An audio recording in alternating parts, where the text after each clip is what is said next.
Did you hear him? He was like, yes, ma'am. When she was like, can I finish? He was like, yes, ma'am. Yes, ma'am. I was like, oh, you like that. Yeah, like, yeah. Right, you like that. She could put that foot on that neck. Yes.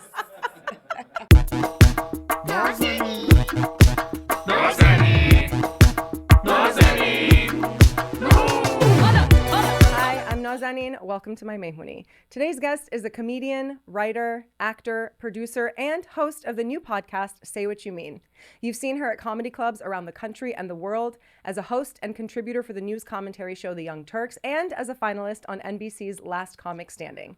Her stand-up special, Fighting Words, is streaming on HBO Max. Her book, Ida Rodriguez, Legitimate Kid, a Memoir, is available at Barnes & Noble, Target, and more. And you can catch her on her Don't At Me tour at a comedy club near you. She's beautiful, she's funny, she's taller than me. It's Aida Rodriguez. Wow. Yay. Thank you. That was such a lovely introduction. Sometimes you have to be reminded of the work because this business will remind you that you're nothing. Yeah, you ain't shit. Yeah. Yeah. It's nice. No, I mean, you have such an impressive background, and also, I feel like we have some things in common where we're both politically minded and politically active. You also worked in law for a bit, I saw. Or is that your background was legal or no? No, I wanted to go to law school. Right. And then I got pregnant instead. Yay. You have 2 kids. I do. Boy and a girl. Yeah. How old are they now? They're old enough to tell me to stop telling their ages in public. Oh, okay, Because good. they All work in right. the business. Yeah. They're like, can you stop telling our business? But they're TV young business? adults. They're both legal adults. So Yeah. They're there. They would have been cool. I was gonna make a Diddy joke, but I'm not. Like, well, I don't want you get you canceled in the first 60 seconds of the show, unless you want to. They cancel. You guys heard it here first. They love to cancel the people who want justice. I know, that's true. So you are Puerto Rican and Dominican. That's right. And I think that we have some similarities in Iranian culture and upbringing to Puerto Rican culture and upbringing. Absolutely. So I was gonna see what we have in common. I saw you say something about that, Puerto Rican kids live at home like forever. And I'm like, there's a lot of Iranians that do that too. Culturally, you stay until either you're married or something like that. Yeah. How was that like for you growing up? What do you remember from your childhood? I just remember being told you don't ever have to leave here until you get married. Yeah. Same. Especially the girls. Like they would be like, she can live here till she's 45. If she's not married, she doesn't have to go out there and rough it. And I believe that people of color are village people. I think everybody started off that way, right? We're village people. And then I think capitalism kind of threw it away, kind of tore it down, right? Because you can't make money off apartments if you don't convince people that they're too old to be living at home and that they have to move out and struggle and go in debt and be in trouble and That's a good point. have stress and lose their hair when they're 30. Yeah. Which I've Let seen it all happen. out, Ida. I've seen it happen. I've seen it happen. But I just think we're village people, and I think that departing from the village has been a lot of problems for us holistically and our own healing. It's we value our elders, right? That is an old school value, which should be one today. Like, Same, you know, value the children as well and protect the children. And so I think that that's really important. And I'm not going to let anybody talk me out of it. Yeah, I agree with you on that. There's something that you said too that it makes me think of a joke my sister and I say with our parents, where you were saying like white people, kick their parents out or they're like, you're going to be put in a senior home. Yeah. And in my culture, that's like so terrible. And when my parents get on my sister and I's nerves, as a joke, we'll be like, you guys keep this up.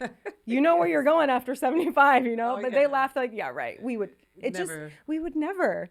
It's a thing that we respect our elders and we want to take care of each other. It's a more community feeling.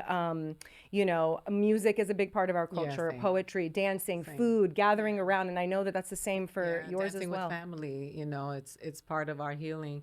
And, I just think that it has a lot to do with the money thing. 'Cause I think like, people that grow up with their family in close proximity have a respect for them that people who don't. And I think like for us, my joke with my mom is Shady Acres. That's where you go. You going to Shady Acres. You get very I specific just with it. made up one, but it's like, I don't know why. No, I think that's from like Saturday Night Live or In Living Color.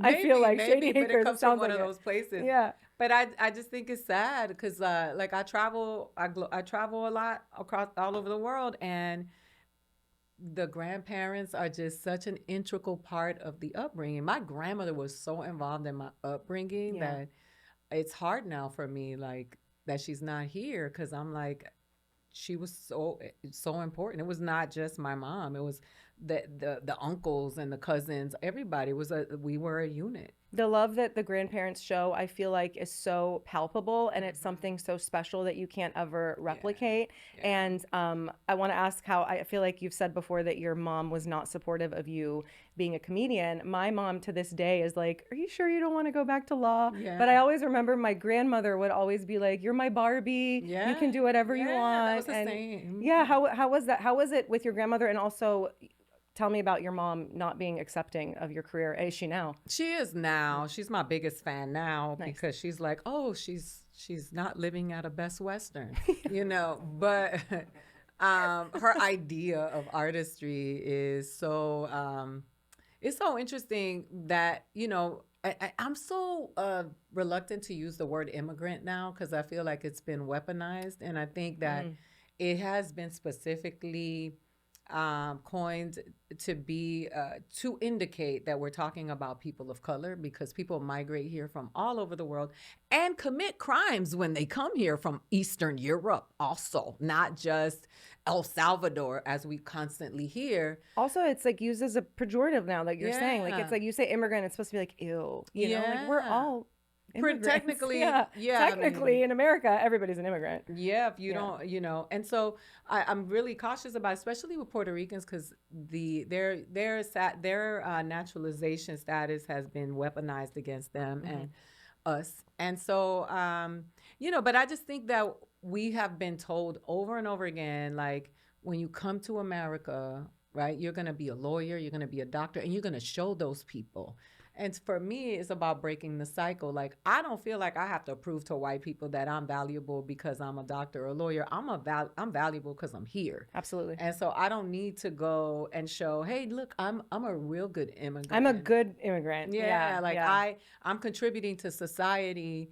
And it is really interesting to see somebody who has never been to the dentist be the evaluator of the value of the person who went to dental school. Absolutely. That's kind of corny to me. I'm like, when was the last time you got your teeth cleaned? And you get to tell me that I'm less than you? Yeah. Like, get up out of here. That reminds me of, there's this meme, have you seen it? It's gone around where it's like, yeah, Jeff, Mohammed, the neurosurgeon, is taking your job, or something like that. 100%. Yeah. And, even to think, I grew up in Florida primarily. Oh, okay. So to see the abuse and mistreatment and the sending the immigrants back and then crying and saying, we don't have any food. Well, all those jobs you said they were taking, where y'all at? Like, I didn't see anybody up there in Oxnard picking strawberries with blonde hair and blue eyes. Not one. That's a good point. So I'm like, let's put it to the test, because at the end of the day, you're saying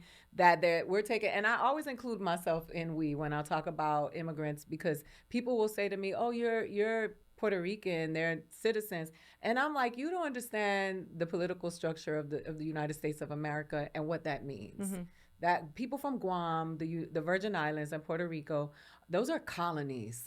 Those are not official states and properties of the United States where people are treated. We can't vote for the president. So please don't tell me that it's not equal. It's the same thing. Right. Because it's not. Speak on it. And I don't, so when I hear that idea, so my mom saying to me, why can't you be a lawyer, is why can't you do something that's going to validate you in the eyes of white supremacy, which she doesn't really understand that that's what she's doing. That's so interesting. I've never thought about it that way. I decided to break the cycle.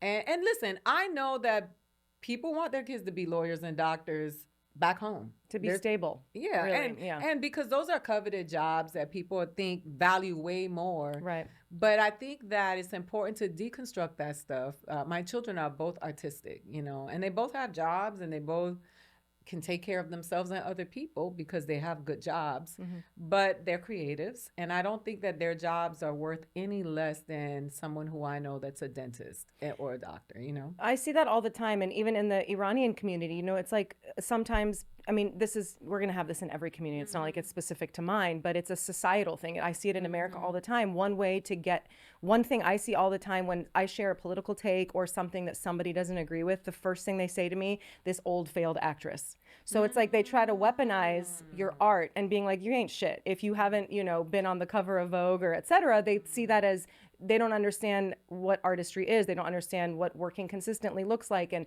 also the fact that, again, it's used as something against you. So like, you stupid actress, or you dumb comedian, or something like that. Like, you don't bring any value to this. Your opinion doesn't matter. Just shut the fuck up.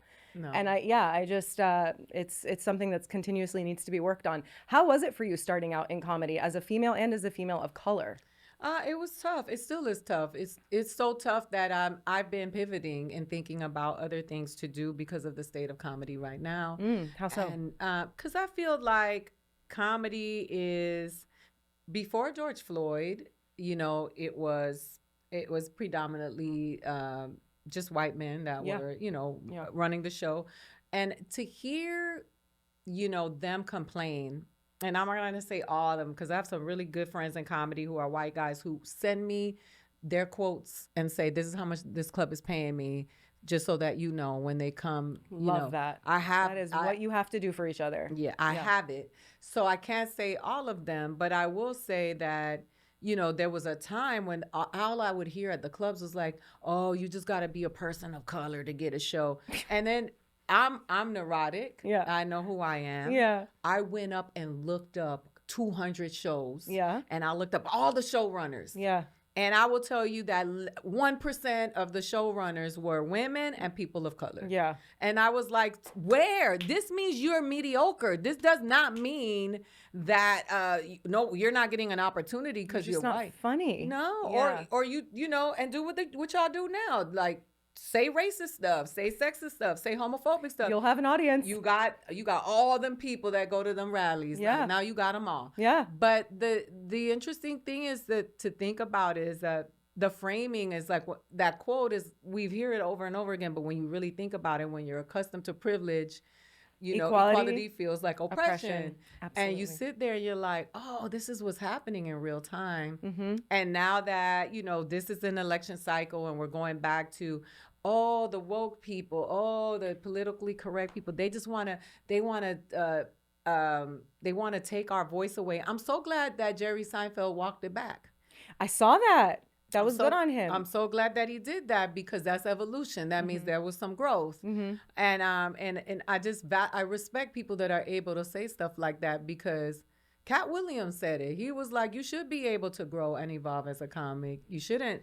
When people are like, they asked him, what do you think about this whole woke culture? And he was like, I think you shouldn't be saying messed up shit that you said 20 years ago if you've evolved and grown, Mm-hmm. And I respect the comedians, and I always tend to think that the best ones are the ones who can do that. Like Bill Burr, who is not, you want to claim him as hard as you want because he's a white man. He's a white man married to a black woman and has has children and always who was able to face off with Joe Rogan and said, we not doctors. This is not.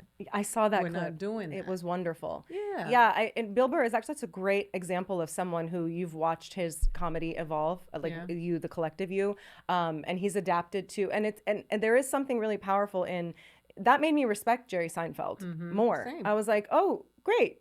We should all be able to do that. I strive to do that myself in my personal life. Hey, if I'm wrong, I got to hold myself accountable for this and grow from it. And it's okay if you made a mistake in the past. It doesn't mean that's who you are now or in the future. If you continue to do it, then that says something about you. Are. Yeah. Mm-hmm. Is there something in comedy? Is there something in your sets that you wouldn't do? Is there a line you wouldn't cross as far as what you talk about? Yeah, I don't like to punch down. And even though people have pointed out that I do, because I make jokes about gay people and I make jokes about blind people, and I'm like, I'm not punching down. I'm including them in the joke, right? There's a way to do it, because I had a blind man come to my show and he was like, look, I want to be in on the joke, and right? Yeah. You don't have to berate me to do, and just this year when I did the city winery in New York, a blind man came to a joke, and I said, "Hey, can I do do you want me to do the joke? Because it's an old joke and I don't do it anymore." Yeah. And a woman in the audience was like, "Oh, don't do that," and he told her to shut the fuck up.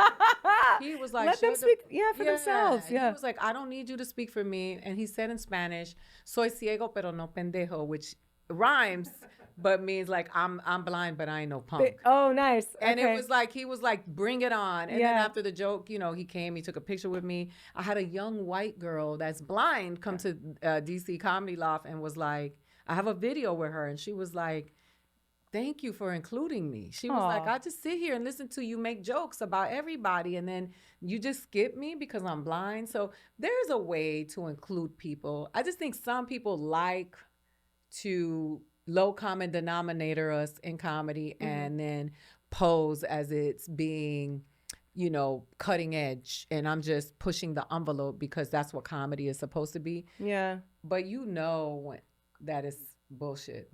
I remember that from your from the special on HBO Max that you said the blind man was like, I'm going to come back, and if you don't do a joke, I'm going to be really pissed off at you. Yeah. Is there and how do you actually write your sets? What do you decide you're gonna, like we were talking about Amir K, who we both love, and he has said that a lot of times he just likes to go on stage and tell stories and see what works, and then he develops from there. Yeah. How's your process? I write on stage. You do as well. I definitely write on stage. Some of my favorite jokes have come from just being on stage and just saying I'm gonna try this, or somebody will spark something in the audience. I do have a writing process as well where, I write at night. I'll wake up I have notebooks next to my bed because I'll wake up in the middle of the night and I'm like, I got a joke. Yeah. But I sit down and I think about what my thesis is how my hours go. Okay. And I'll say, what are you saying here? What is the common thread? What do you want to say?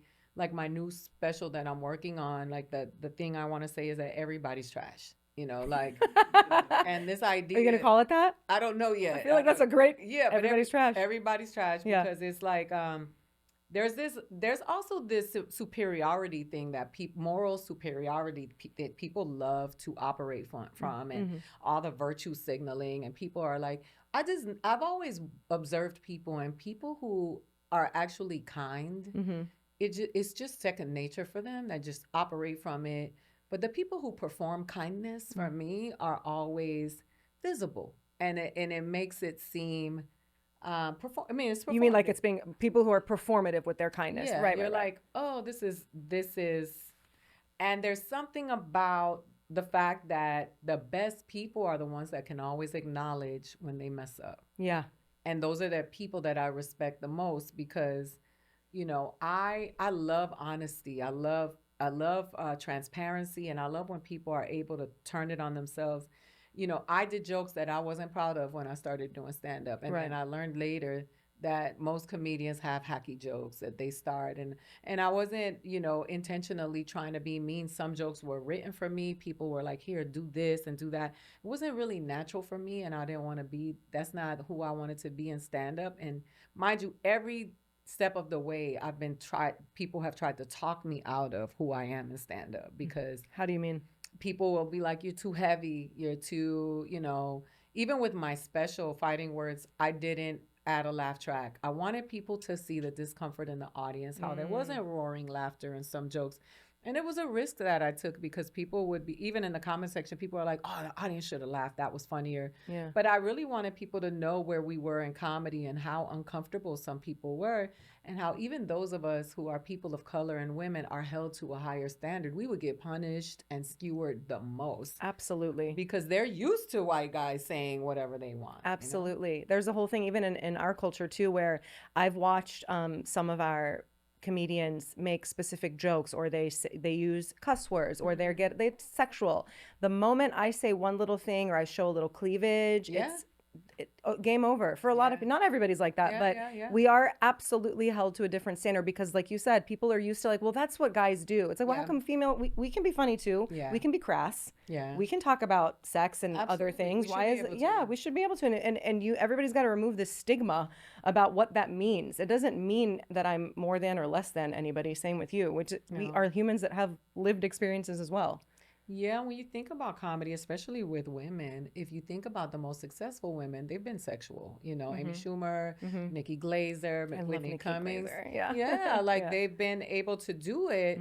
But then when you talk about someone like me, they're like, oh, look at her doing it. That's all they do. And I'm like, you think there's even a difference between white female comedians and that is absolutely true. Absolutely. I think Ali Wong has been one that's probably broken the ceiling.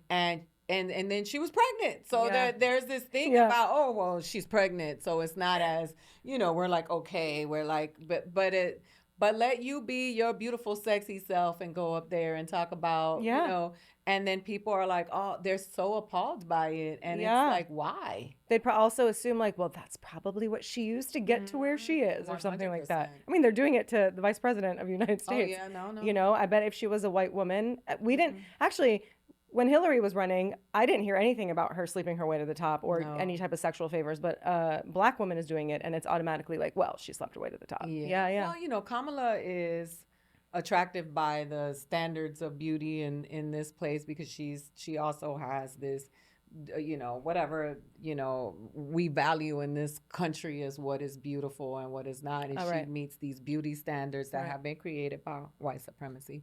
So I think that plays into it as well. Like Kamala is probably in the fantasies of a lot of those men that hate her. You know what I mean? Abso-fucking-lutely. Yeah, they look at her and they're like, "Oh, look at her! She's dancing. She stepped because she's in one of the Divine Nine sororities. Yeah. So I can only imagine like a lot of the guys that hate her probably want to be with her. That's how a lot of men are. It's like this passive aggressive, I can't have you, so I'm going to put you down. And if you showed any interest in me, well, then I like you now. Yeah. But you don't, well, you're a fucking stupid bitch. Yeah, that's what it is. Upset. I bet even as she was doing that interview with, what was it, Brett Baer on Fox News, he was probably like, did you hear him? He was like, yes, ma'am. When she was like, can I finish? He was like, yes, ma'am. Yes, ma'am. I was like, oh, you like that. Yeah, Brett, you like that. She could put that foot on that neck.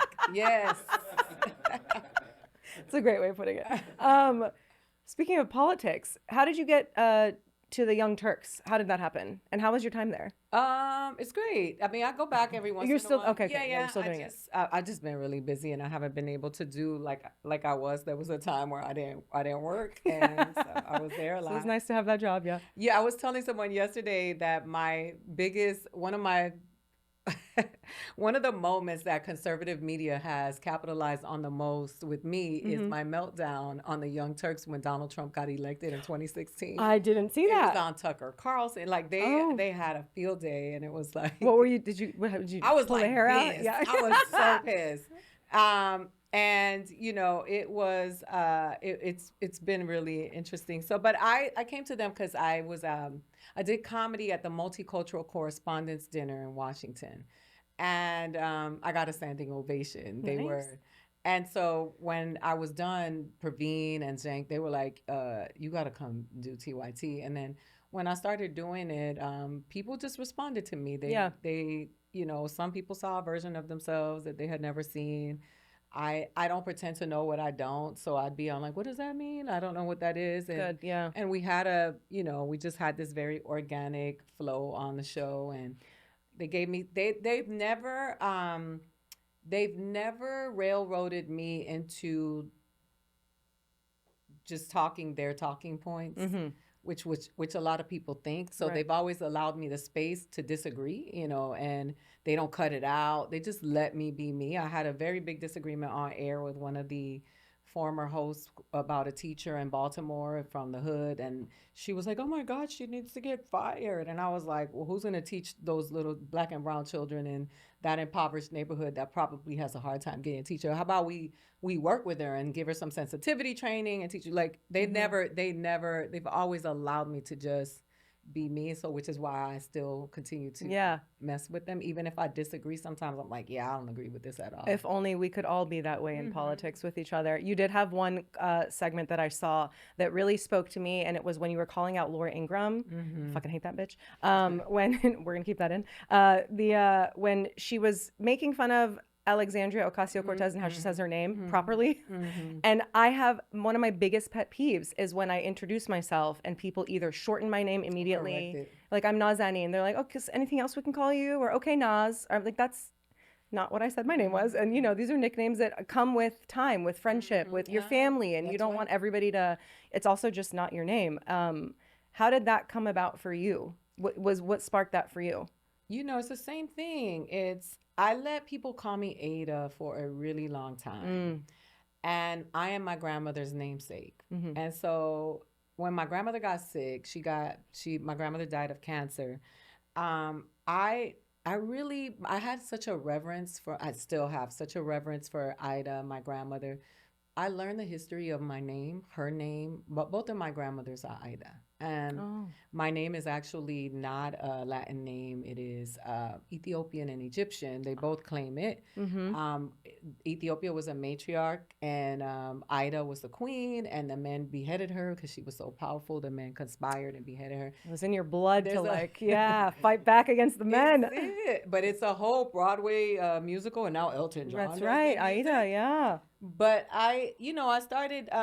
I came to myself and I was like, this is her name. She's going to pass. I'm going to keep her name. And she used to tell me, like, why do you let them say your name wrong? You know Aida. Yeah. You Aida. Yeah. And so I just started correcting people. And unfortunately, because I am an entertainer, they're like, oh, she went and got Hollywood and now she's Aida.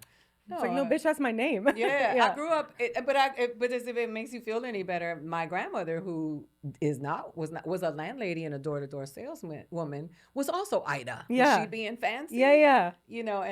I just started correcting people, and it's such a struggle. It really is. I don't know why it's so hard for people to understand. And my grandmother's had the same name too, by the way. But yeah, I always find it really important to keep. For me, it's like, not only paying homage to my culture and my ancestors, but it's like, it's a part of me. And I think I have a knee-jerk reaction to it because of all the, bullying and racism I experienced as a child, and it related to my name as well, that now it's like almost like a hair trigger. If someone's like Nas, I'm like, that's not my name. No, I got to relax on it a little bit. But you should, if you guys can say, I heard someone say once, if you can say like Daenerys Targaryen, you can say Nazanin, you can say Ida, you know what I mean? Yeah, we have to learn names like Bartholomew. Like, Ida is 4 letters. Yeah. And the other thing is, like, I'm tired of this conversation because I've always had to tell people. I'll have someone that recently from Spain was like, it's not Ida, it's Aida. And I'm like, shut your colonizer ass up. This is the reason why I'm having these problems in the first place. My name is Aida. That's what we say in Puerto Rico. We don't say Aida. Like, stop. Get out of here. That's what you need. I don't need to pretend to be fancy. My name is beautiful just the way it is. Just the way it is. And you were doing exactly the name of your podcast. You were saying what you mean. Everybody should listen and watch.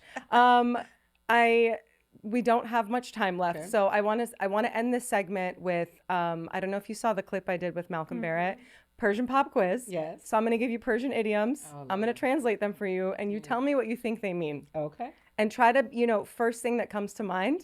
So I want to see what the first thing is that you think this means. Malcolm did good, though. Malcolm did amazing.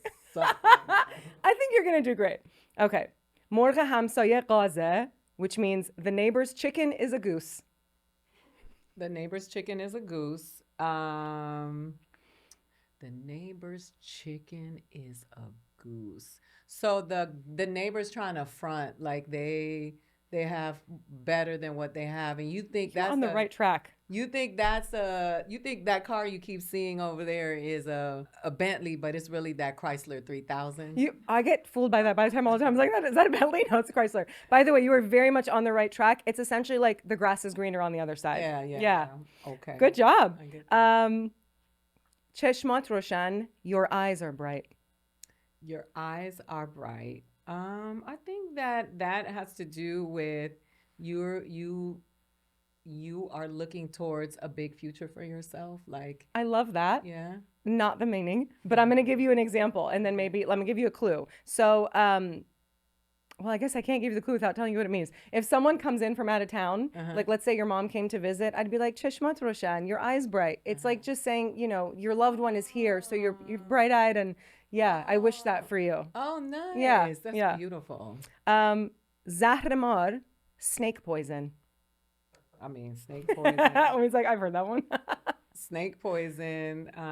Wait a minute. When you say that, okay, snake poison is venom, and it's a different type of poison, right? So it's a specific poison. It's the. And tell me if you want a clue. I do. So if you cursed me out or you said something to me that I didn't like, I'd be like, Zahramar, Zahramar, Oh. Zahramar. If you say something that I don't like, I thought it was you're poisoning the well. Like this is really bad, but That's a good one. foolishness. It's just shut the fuck up, essentially. I need to take. I need a shirt. That says snake poison? Yeah. Just, can you say it? Say Zahramar. Zahramar. That was beautiful. Oh, no. Look at you, Malcolm. You have competition. Havoto daram. I have your weather. I have your weather. Can you try to say it too? Say it. Havoto daram. Havoto doram. That is beautiful. I think you speaking Spanish absolutely helps with the tongue rolls for the R's and stuff like that. Well, I was married to a Muslim, so my house was Assalamu alaikum. Wa alaikum assalam. Allahu Akbar. Yes. Bismillah. So you have the ghaz and the khaz, down, ready to go. It was there. My daughter is Akela, and my son is Omar. Okay, there you go. Yeah. Okay, so Havoto daram. I have your weather. I have your weather. I have your news. I have good news for you, or I have news for you. Not quite. It's like, here's a clue. I'd be like, oh, you have a show tomorrow night. Don't worry about everything. I have your weather. I got you. I got you. I got your back. Good job. I love that. Very nice. Yes. I have your weather. Khoda vakili. God as an attorney. God as an attorney is if God got your back, you can't lose the case. Close. Khoda vakili is more like, I swear to God. God is my witness. Oh, God is my witness. Yeah, it's just the literal translation because vakil means lawyer. Okay. So they're just saying khoda vakili. I swear to God. I swear to God. Y'all always thought that your God is better than ours. Like ours is a witness and yours gets to be the lawyer. Ours is a lawyer. So our God is better. Gure to gomkon. Go lose your grave. Can you try to say that one? Say it. Gure to gomkon. Gomkon. Go lose your grave. Go lose your grave. Go live your life. I mean, it could be that. It's like, get the hell out of here. It's not a nice thing to say to someone. Oh, shit. Yeah. Go lose your grave. Yeah. Go lose your grave. Go lose it. Like, get the fuck out of here. Get the hell out of here. Yeah. I love these. It's good. Can you say it with the intention of get the hell out of here? Gomkon. Yeah. Get out of here. I love that. Japanese. That's the Puerto Rican coming out too. Two more. Kachalam kardan. They made me bald. They stressed you out? Good job. It's like, they're driving me nuts. Yeah. Kachalam kardan. Yeah. That was great. Good job. Last one. Nokhode har ash. The chickpea of every stew. The best part of the stew? No. Or the worst part of the stew? Let me give you a hint. If let's say there's a girl named Becky and me and you find her so annoying and I'm like, Becky's fucking giving her opinion on this thing again. She's just the chickpea of every stew. Oh, la mentiche. Like, I know. La mentiche. Yeah, What's that? She's always in the mix, but the mix, somebody's in the mix, but they're all wrong in the mix. Yes. That's it. That's exactly it. Good job. Like they always have their hands in everyone's business. They always think they know everything and most of the time they're wrong. Bitch, that's snake poison. Go find your grave. That's amazing. Are there any do you have any idioms that you guys use in Puerto Rico that I could learn real quick? Girl, yes. Let's see. Let me think about your favorite top two. Oh, because I'm on the spot. So let's see. Okay. They say, la mona, aunque se vista de seda, mona se queda. Ooh, slow that down. So La mona, La mona, aunque se vista de seda, aunque de cerveza. I heard de cerveza. seda, mona se queda. Mona se queda. Which means that no matter what you dress, you can dress a monkey in silk and she's still a monkey. Oh, I love that. Mm-hmm. That's like for Donald Trump, la mona se queda, with a cerveza. One more? Yeah. Let me see. I always think about the ones that my grandmother used to say. Those are the best ones from the grandma. And it's so funny because Sophia is, Fia means to give somebody something on credit. Okay. And this is not an idiom, but this is her. Well, I guess it is. She used to collect the rents because she was a landlady, and this lady asked her to give her the rent and credit. Okay. And then she said, "Mija, tú no sabes que Sofía se murió y Malapaga la enterró," which means Sophia is the lady who gives credit, and the lady who pays bad is the one who buried her. Oh. So she was like, basically, where's your rent, bitch? Yeah. Because you're going to end up in that grave that we just talked about. It's going to go lose your grave. Yeah. She goes, so it was, my grandmother had all of them. We used to hear them all the time. Yeah. Guerra avisada no mata soldado, which means like, Guerra, what is it? Guerra avisada. Guerra avisada. No mata soldado. No mata soldado. Yeah, which means like a warned war. It is a minus casualty, soldier casualties. So if you know the war is coming, I'm letting you know because we don't want these soldiers to die. And that's what my father used to say before he used to beat our ass with the belt. And on that note, Ida, you have to come back. I do. So we have more time with you. Yes, I would. And everyone listen to her podcast, Say What You Mean. Thank you for coming to my Mehmuni with Aida Rodriguez. See you next time. Yeah.